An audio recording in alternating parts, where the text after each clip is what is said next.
اللہ من قرأ الفاتحہ بسم اللہ الرحمن الرحیم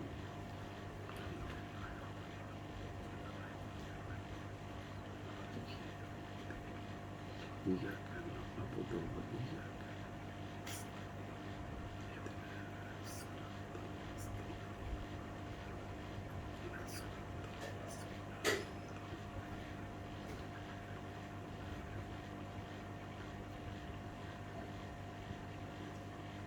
لا حول ولا قوة إلا بالله العلي العظيم حسبنا الله ونعم الوكيل نعم المولى ونعم النصير أعوذ بالله من الشيطان اللعين الرجيم بسم الله الرحمن الرحيم الحمد للہ رب العالمین والصلاة والسلام والتحیۃ والاکرام علی سید الانبیاء والمرسلین مولانا ابی القاسم محمد اللہم صلی علی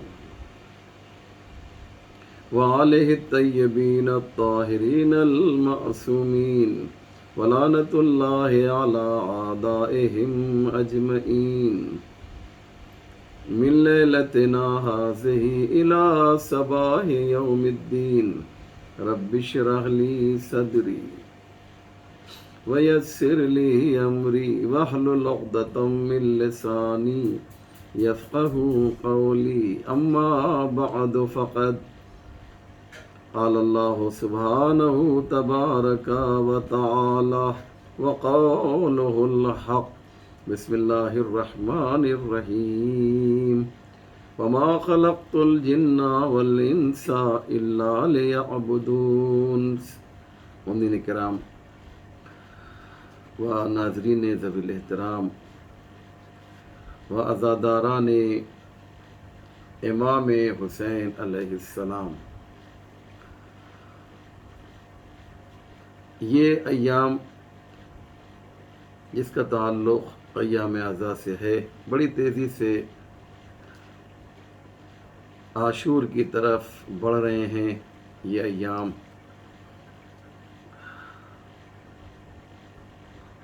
آج شب نہم ہے، 9 محرم کی شب ہے۔ آج کا دن 8 محرم کا دن تھا۔ آپ تمام عزاداروں نے آج پورا دن حضرت عباس علیہ السلام کا غم منایا، ان کا تذکرہ کیا، ان کی عزاداری کی، ان پر گریہ کیا۔ پروردگار عالم سے دعا ہے کہ آپ کی ان عزاداریوں کو قبول فرمائے، کیونکہ آج کا دن جناب عباس کا تھا اور آج کی شب حضرت علی اصغر سے منسوب ہے۔ اس سے پہلے میں نے جناب علی اکبر کا تذکرہ کیا تھا۔ امام حسین کے 3 فرزند کربلا میں آئے تو ایک کا ذکر ہو چکا ہے، اس لیے میں نے یہ سوچا کہ آج امام حسین کے دونوں بچوں کا تذکرہ کیا جائے۔ مصائب میں جناب علی اصغر کی گفتگو کروں گا اور فضائل میں امام زین العابدین کا تذکرہ کیا جائے گا۔ ہم سب جانتے ہیں کہ امام زین العابدین آسمان ولایت و امامت کے چوتھے اختر تابناک ہیں، روشن و منور ستارے ہیں۔ آپ کی عمر شریف 57 سال کی ہے۔ آپ کی ولادت 38 ہجری میں ہوئی اور شہادت جو ہے وہ 95 ہجری میں۔ لہذا جب آپ حساب کریں گے تو امام علیہ السلام کی مکمل عمر جو ہے وہ 57 سال ہوتی ہے، اور 7 اور 5 کو جب آپ ملائیں گے، جوڑیں گے تو 12 ہوتا ہے، اور 9 اور 5 کو 57 سال آپ کی کل عمر ہے، اور 95 جو آپ کی شہادت کا سال ہے وہ 95 ہے۔ 9 اور 5 کو جوڑیں گے تو 14 ہوگا۔ عمر کا حساب کریں گے تو 12، 7 57 میں 7 اور 5 12، اور آپ کی جو شہادت ہے اس کے سال کا حساب کیا جائے گا، ٹوٹل کیا جائے گا تو 14 ہوگا۔ بہت سی خصوصیت ہمارے امام کی ہے عزیزو۔ اس مختصر سے وقت میں بہت زیادہ تفصیلی تو گفتگو نہیں کر سکتا ہوں، لیکن آئیے اسی امام ہمام کا آج تذکرہ کیا جائے کہ 57 سال کی عمر میں آپ نے کون کون سے کارہائے عظیم، کارہائے نمایاں انجام دیے۔ جیسا کہ میں نے عرض کیا کہ آپ کی تاریخ سن ولادت جو ہے وہ 38 ہجری ہے، اور ہم سب جانتے ہیں کہ مولائے متقیان کی تاریخ شہادت جو ہے وہ 21 رمضان سن 40 ہجری ہے، یعنی جب مولا علی کی شہادت ہوئی تھی تو امام زین العابدین اس وقت دنیا میں تشریف لا چکے تھے، آپ کی ولادت باسعادت ہو چکی تھی، اور شہادت کے موقع پر امام زین العابدین اپنے دادا کی شہادت کے موقع پر آپ کی عمر جو ہے وہ 2 سال کی تھی۔ اس کے بعد آپ 10 سال جو ہے 10 سال آپ اپنے چچا کے ساتھ یعنی امام حسن کی امامت میں رہے، کیونکہ سن 40 ہجری میں مولا علی کی شہادت ہوئی، اور سن 50 ہجری میں 28 صفر سن 50 ہجری میں آپ کے چچا یعنی امام حسن کی شہادت ہوئی، تو 10 سال آپ اپنے چچا کی امامت میں رہے۔ اس کے بعد سن 50 ہجری سے لے کر سن 61 ہجری تک آپ جب حساب کریں گے تو آپ جو ہے وہ تقریباً 10 سے 11 سال ہوتا ہے۔ یہ جو وہ عمر ہے کہ جس میں آپ نے اپنے بابا کی امامت کا دور دیکھا، یعنی سن 50 ہجری سے لے کر سن 61 ہجری تک تقریباً جو ہے 11 سال ہوتے ہیں۔ اس طرح سے آپ کی مکمل عمر جو کربلا میں تھی وہ 22 سال کی تھی۔ بعض لوگ پوچھتے ہیں، لیکن بہت سامنے کی بات ہے، بعض جوان سوال کرتے ہیں کہ کیا امام کی شادی کربلا میں جب آئے تھے تو ہو چکی تھی؟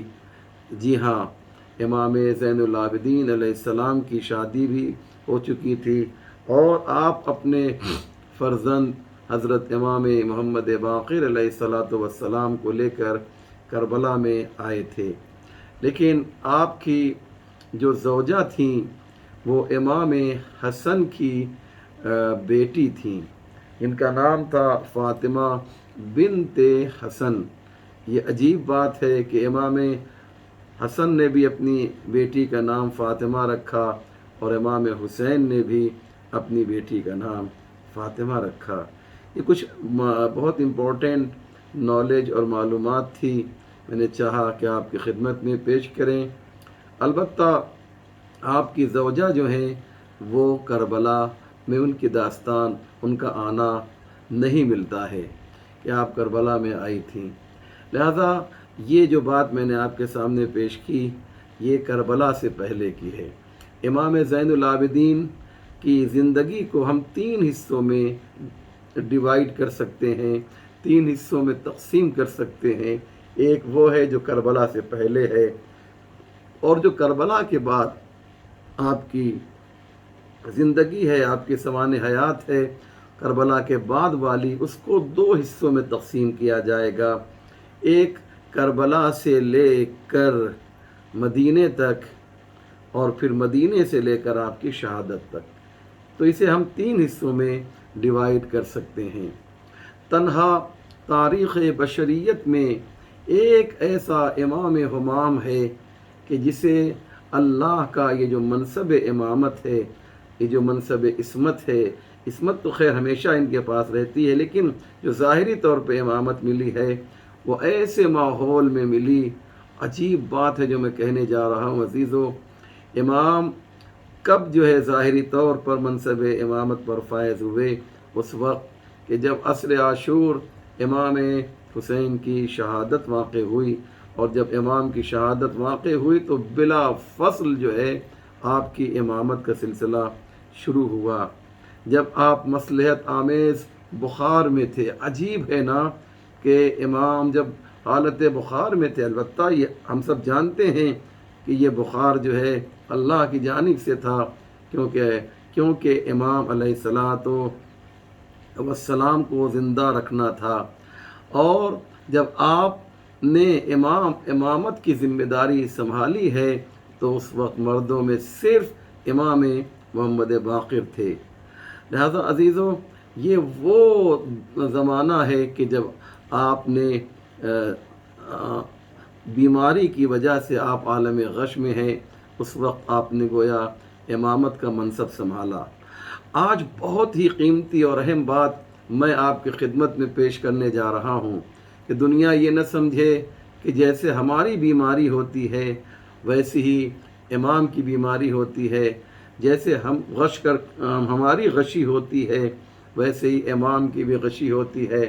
آج ایک قیامت کی بات ہے جو میں آپ سے شیئر کرنا چاہتا ہوں. یاد رکھیے گا، امام جو ہوتا ہے وہ بیمار بھی ہوتا ہے تو اس کی بیماری ہماری طرح نہیں، وہ غش کے عالم میں بھی ہوتا ہے تو اس کی غشی ہماری طرف نہیں. ابھی امام جو ہیں مسند امامت پر فائز ہی ہوئے تھے کہ ایک مرتبہ زمین کربلا کو زلزلہ آیا، آسمان سے خون کی بارش ہونے لگی، فرات کا پانی اچھلنے لگا، سیاہ آندھیاں چلنے لگیں. ایک منادی ندا دے رہا ہے، الا قد قتل الحسین بکربلا، الا قد ذبح الحسین بکربلا. اور اس کے بعد آپ جانتے ہیں کہ ظالم جو ہیں خیام حسینی کی طرف بڑھے اور انہوں نے خیموں میں آگ لگانا شروع کر دیا، خیموں کو جلانا شروع کر دیا. ایک خیمہ جس میں بیویاں ہیں جلتا ہے تو دوسرے خیمے میں چلی جاتی ہیں، یہاں تک کہ چادریں بھی چھین لی گئیں. اب دیکھیے کس طریقے سے وہ اپنا فریضہ منصبی ادا کر رہے ہیں، غش کے عالم میں ہیں. لیکن جناب زینب آتی ہیں اور آ کر کہتی ہیں، اے بیٹا سید سجاد. اللہ اکبر. بہت ہی امپورٹنٹ بات پیش کرنے جا رہا ہوں عزیزو. اے بیٹا سید سجاد، ایک مسئلہ زینب پوچھ رہی ہے، یہ بتاؤ کہ ہمارے سروں سے چادریں چھین لی گئی ہیں، جلتے ہوئے خیموں میں ہم رہیں یا جو ہے ننگے سر باہر نکل جائیں، خیموں میں رہ کر اپنی جان دے دیں یا ننگے سر باہر نکل آئیں. آپ دیکھیے جب کوئی غش کے عالم میں ہوتا ہے، ہم سب پڑھتے اور سنتے رہتے ہیں کہ امام اس موقع پر غش کے عالم میں تھے، امام غش کے عالم میں تھے. لیکن امامت کی غشی اور ہوتی ہے، ہماری غشی اور ہوتی ہے. ہمارا غش میں ہونا اور ہوتا ہے، امام کا غش میں ہونا اور ہوتا ہے، ہمارا بے ہوش ہونا اور ہوتا ہے. جناب زینب نے جیسے ہی کہا، ہم میں اگر کوئی بے ہوش ہو جائے تو ہم کیا کرتے ہیں عزیزو؟ ہم اسے جو ہے پانی کا چھڑکاؤ کرتے ہیں. یہی کرتے ہیں نا عزیزو، ہم اس کو پانی چھڑک کر جو ہے اسے ہوش میں لاتے ہیں. لیکن یہاں پر جو ہے جناب زینب نے یہ سب کچھ نہیں کیا. پانی ہوتا تو سکینہ پانی پیتی، پانی ہوتا تو چھوٹے چھوٹے بچے التش کی صدائیں بلند نہ کرتے. لہذا عزیزو، عجیب مرحلہ ہے، عجیب منزل ہے.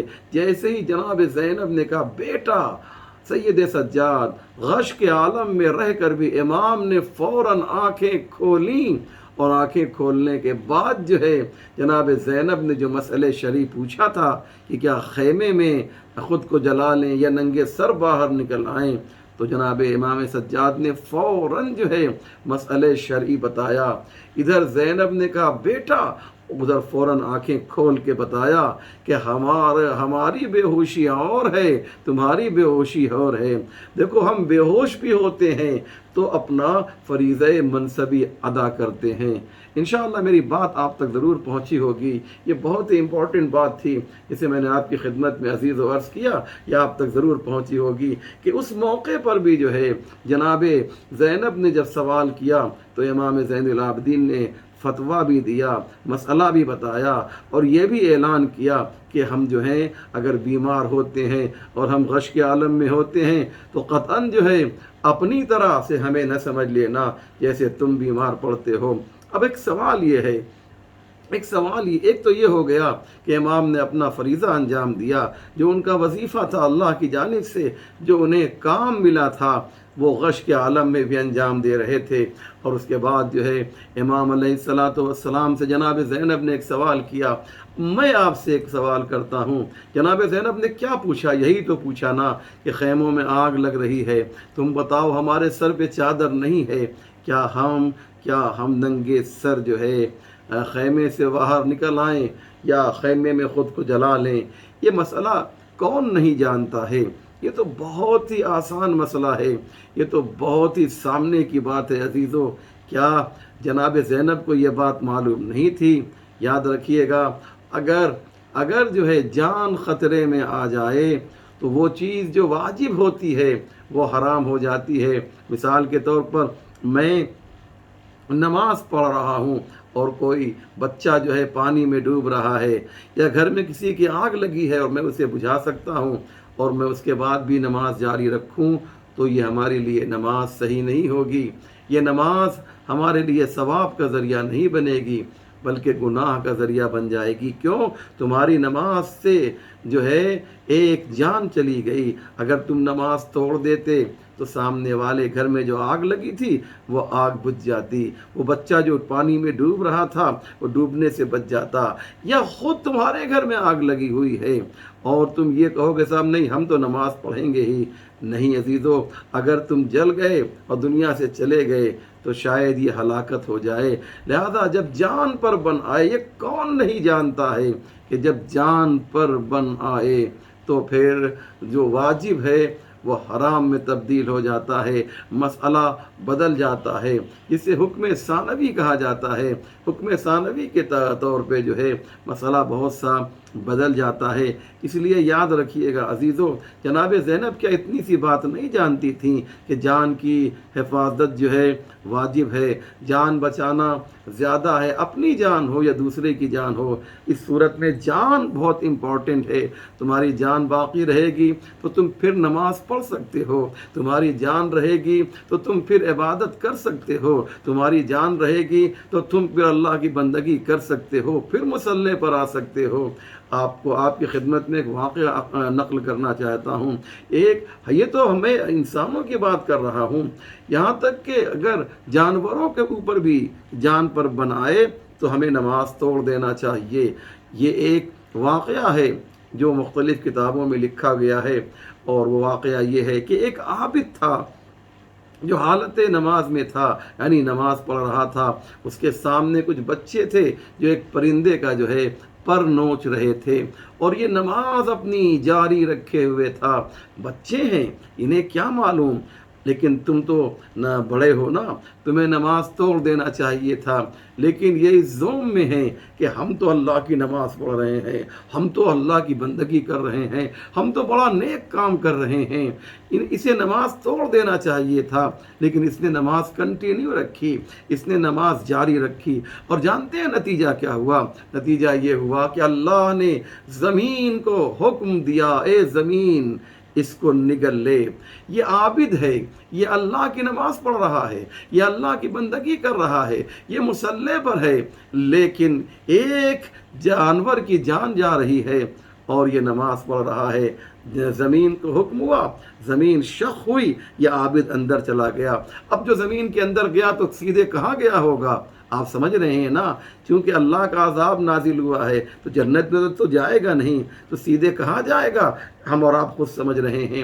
تو جان کی حفاظت جو ہے، اپنی جان کی حفاظت ہو یا دوسرے کی جان کی حفاظت ہو، یہ ہر حال میں کیا ہے؟ واجب ہے۔ تو جب ہم اور آپ اتنی سی بات جانتے ہیں تو کیا جناب زینب اتنی سی بات نہیں جانتی ہوں گی؟ یقیناً جانتی ہیں جناب زینب۔ اس بات کو جناب زینب کیوں نہیں جانیں گی؟ یہ وہ عالمہ ہیں، امتی ہی عالمۃ غیر معلمہ، ہماری پھوپھی جو ہے وہ عالمہ ہے کہ جسے کسی نے پڑھایا نہیں ہے۔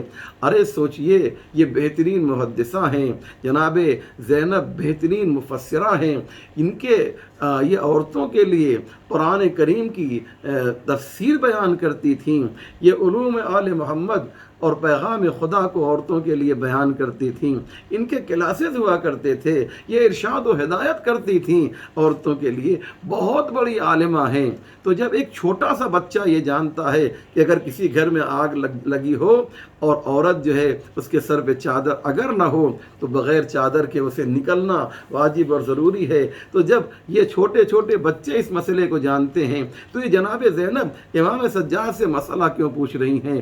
عزیزو یاد رکھیے گا، زینب امام سجاد سے مسئلہ تھوڑی پوچھنا چاہتی ہیں، بلکہ یہ بتانا چاہتی ہیں کہ اب حسین تو دنیا سے چلے گئے، اب حسین کی تو شہادت واقع ہو گئی، لہذا دنیا پہچان لے کہ اب اس کے بعد جو ہے جو چوتھا امام ہے وہ کوئی اور نہیں ہے، وہ امام سجاد ہیں۔ نہیں، میں الفاظ کو بدل کے آپ کی خدمت میں عرض کروں کہ جناب زینب نے کیا کیا اس ماحول میں بھی کہ جب اچھے لوگوں کی عقل کام نہیں کرتی ہے، خیموں میں آگ لگی ہوئی ہے، چادر چھینی جا رہی ہے، سکینہ کو تماچے مارے جا رہے ہیں، بچوں کو ستایا جا رہا ہے، سامنے رشتہ داروں کی، اپنے چاہنے والوں کی، اپنے عزیزوں کی، اپنے بچوں کی لاشیں پڑی ہوئی ہیں، اس ماحول میں جناب زینب نے گویا کس طریقے سے جناب سید سجاد کی حمایت کی ہے۔